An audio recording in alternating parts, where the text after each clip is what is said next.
ఇవాళ అసెంబ్లీలో 6 కీలక బిల్లులను తెలంగాణ ప్రభుత్వం ప్రవేశపెట్టనుంది. ముఖ్యంగా ఎస్సీ వర్గీకరణ బిల్లుపై సభలో చర్చించనుంది.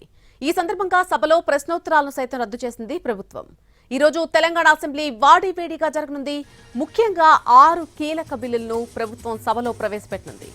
సోమవారం సభలో ఎస్సీ వర్గీకరణ రిజర్వేషన్ బిల్లును ప్రవేశపెట్టింది ప్రభుత్వం. బిల్లుపై ఇవాళ మంత్రి దామోదర్ రాజనరసింహ సభ్యులకు ప్రజెంటేషన్ ఇవ్వనున్నారు. దీనికి తోడు ఎస్సీ వర్గీకరణ అమలుపై సీఎం రేవంత్ రెడ్డి సభలో ప్రకటన చేయనున్నారు. సభలో చర్చ సందర్భంగా ఇవాళ జరగాల్సిన ప్రశ్నోత్తరాలను సైతం రద్దు చేశారు. సోమవారం శాసనసభ పలు కీలక బిల్లులకు ఆమోదం తెలిపింది. ఎస్సీ వర్గీకరణ, బీసీలకు 42% రిజర్వేషన్లతో పాటు దేవాదాయ చట్ట సవరణ బిల్లులను ప్రభుత్వం సభ ముందుకు తీసుకొచ్చింది. బీసీ రిజర్వేషన్లకు సంబంధించి 2 బిల్లులకు తెలంగాణ శాసనసభ ఆమోదం లభించింది.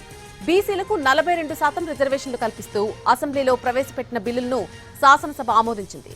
దీని ద్వారా విద్యా ఉద్యోగాల్లో బీసీలకు 42% రిజర్వేషన్ కల్పించేందుకు అవకాశం ఉంటుంది. ఇక రాష్ట్రంలోని స్థానిక సంస్థల్లో బీసీలకు 42% రిజర్వేషన్ కల్పించే బిల్లును శాసనసభ ఆమోదించింది.